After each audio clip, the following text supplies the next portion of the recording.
2020년 7월에 탈북민이 이제 새벽에 연미정 근처에서 다시 월북을 하는 사건이 벌어졌습니다.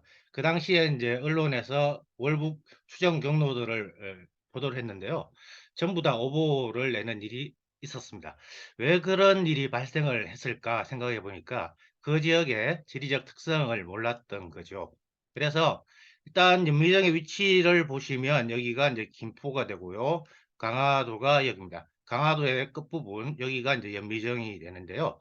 일단 이제 왜 밤에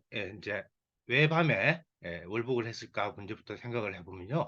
여기가 바로 북한이잖아요. 그래서 군사 분계선이 이렇게 있습니다. 그러면 이 군사 분계선이 있는 이 지역을 이제 낮에 이렇게 이제 월북을 하게 되면 양쪽에서 북한과 남한 양쪽에서 이제 총을 맞게 되는 거죠.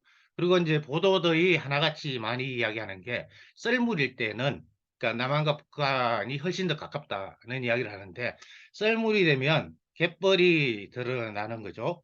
갯벌이 드러나는데 썰물 때 갯벌이 혼자 여기서 걸어간다고 생각해요. 그러면 양쪽에서 북한에서도 남쪽에서 다 바라보게 되는 거죠. 그래서 갔다 가면 총을 맞을 확률이 굉장히 높아지는 거고요.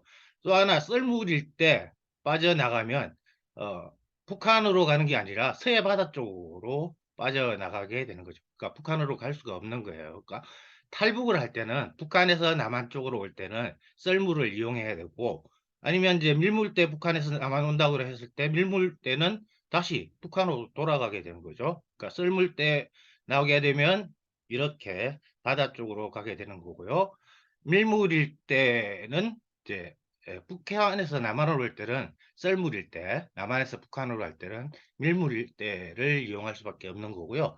처음에 이제 지목을 많이 한 지역이 교동에서 월북을 했을 거다. 북한이랑 가까우니까. 근데 교동도 같은 경우에는 그러니까 북한에서 이제 북한 주민들이 홍수 때 가끔씩 교동으로 또 내려올 때가 있어요. 그러니까 북한에서 남한으로 올 때는 표류를 해서 교동에 도착을 할 수가 있는데 교동에서 출발을 하게 되면 서해 바다 쪽으로 자칫하다가는 빠져나가게 되는 거고요.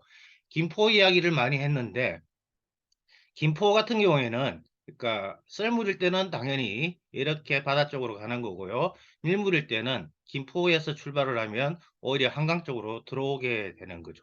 그리고 또 하나 생각해 봐야 될 것이 민통선 지역인데요. 교동도 같은 경우에는 전부 전 지역이 이제 민간인 통제선이에요. 그러니까 신분증을 제시하고 들어가야 돼요. 그리고 특히 이제 새벽에 여기를 들어갈 수는 없는 거고요. 낮에 들어갔다 하더라도 그날 당일날 나와야 되는데 그래서 새벽까지 기다릴 수가 없는 지역이 교동이에요. 민통선 지역이고요. 그 다음에 또 하나 생각해야 될 게 왜 연미정 근처인가 생각하면 연미정 바로 옆에 월곡 검문소가 있거든요. 그러니까 여기 검문소를 지나가려면 여기를 들어가려면 신분증을 제시를 해야 돼요. 그러니까 연미정까지 그러니까 연미정부터 민통선 지역이니까 갈 수가 없는 거죠. 그래서 가장 적당한 지역이 여기가 아니었을까. 특히 이 탈북민이 남한에 살 때 김포에 살았으니까 이 지역을 잘 알아야 알고 있었다고 보여지고요. 연미정 옆에 있는 이제 칠제선 옆에 배수구를 통해서 갔다고 추정이 되는데 처음에 이제 CCTV에 다 찍혔는데도 찾지 못한 것은 그러니까 썰물대를 보지 말고 밀물대 봤어야 되고요. 또 하나는 낮이 아니라 밤에 봤어야 되는 거죠. 그러니까 밀물, 썰물, 그 다음에 민통선 이 세 가지 요소들을 그리고 밤 이 네 가지 요소를 봐야만이 왜 영미정 옆에서 월북을 시도했는지 알 수 있을 거라고 생각합니다. 그러니까 그 지역의 지리적 특성을 모르면 정확한 정보를 제공할 수가 없는 거죠.